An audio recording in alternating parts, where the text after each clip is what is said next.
Hi, and welcome back to Allen High School. We are discussing electrochemistry at the AP/IB/HL level. Now, we left off our conversation discussing the standard hydrogen electrode, the electrode against which the tendency to gain or lose electrons is measured. So let's take a look at how it is designed. Now, hydrogen is a gas. Our half reaction here, you notice, does not have a metal associated with it. So our electrode needs to be something that is non-reactive. We don't want the electrode reaction to interfere with this reaction here. So we need non-reactive electrode. And an expensive but good solution is to use platinum. So you notice we have the platinum wire. It's part of the electrode. It's the way we conduct electrons, but it is not showing up in our half reaction. Another type of non-reactive electrode that is used is to use graphite. That's an allotrope of carbon that has alternating double bonds and so allows the conduction of electricity.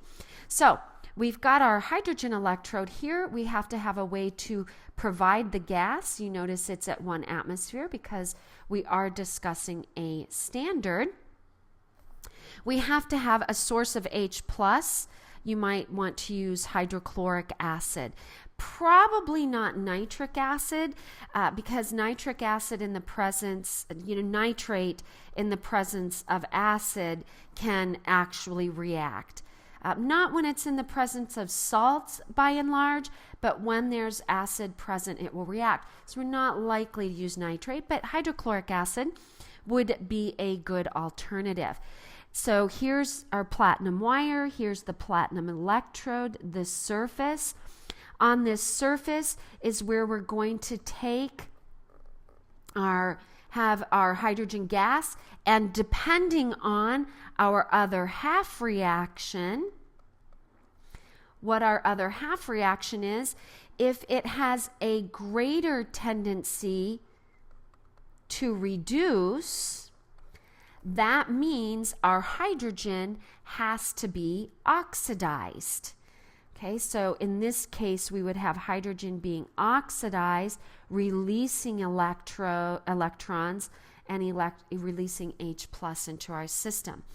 If our other half reaction has a greater tendency for oxidation, so we're talking about the other, what we've hooked this She up to, well, then hydrogen's going to be reduced. So it's going to grab onto those electrons and form hydrogen gas.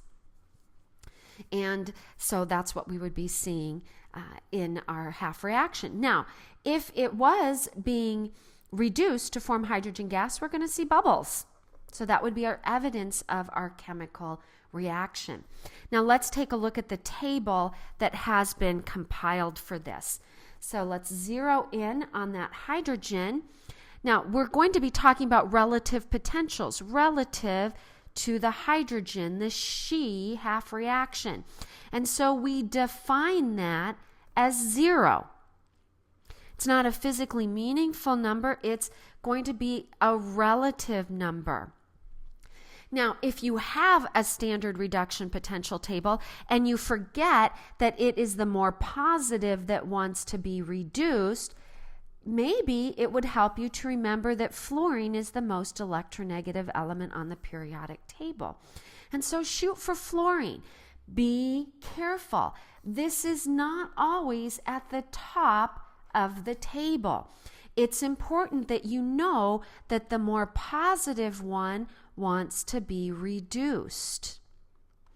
The more negative one wants to be oxidized. And hopefully it makes sense to you that our alkali metals would be down there because our alkali metals have a great tendency to give up electrons. It's a negative thing for them to gain electrons. Okay, for fluorine likes electrons. It's a very positive experience for fluorine to gain those electrons.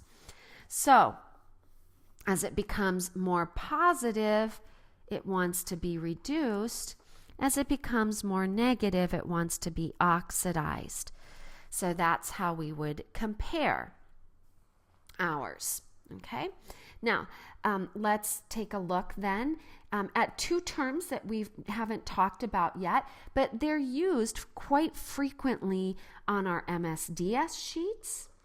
We, often they'll say, whoa, be careful, strong oxidizing agent,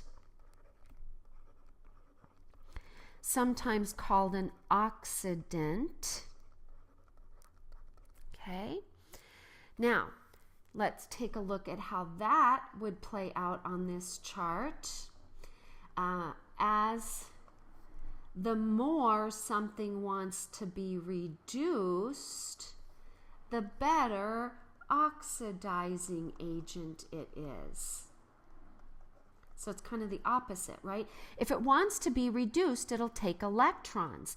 By taking electrons, it helps something else be reduced. So that's how we get that term. So they're opposite one another, and they're always reactants. Now, as we go the opposite direction, the more it wants to be oxidized, the better reducing agent. Whoops, I can't spell today. The better reducing agent it is. So the more it wants to be oxidized, the better reducing agent it is. So hopefully you are capturing those ideas. Now, in the media, you may hear about certain vitamins or skin creams being antioxidants. Well, that means they're trying to react with these oxidizing agents so those oxidizing agents can't oxidize our cells. So that would be another way you would hear, another time you would hear those terms used. Okay? Now, let's go back to our discussion of lead and chromium. And of course, I would grab tables that don't have lead and chromium on them. So I'm going to give you those values here as we talk about our non-spontaneous, whether it's non-spontaneous or spontaneous. The lead reduction potential, I need someplace to write it. I'm going to write it here. So I'm still talking about A right now. I just need room, and we'll talk about this later. Our lead reduction potential, lead 2 plus 2 electrons going to lead, that potential is minus 0.13. Our chromium 3 plus 3 electrons is actually a negative 0.74 volts.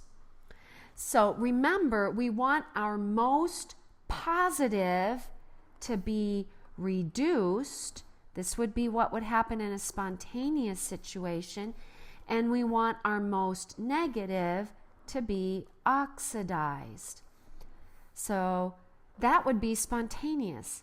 Unfortunately, in our cell, we have this being oxidized and our chromium being reduced. So in the cell we designed, we have it occurring opposite of what would be spontaneous. I usually figure out what things want to do spontaneously.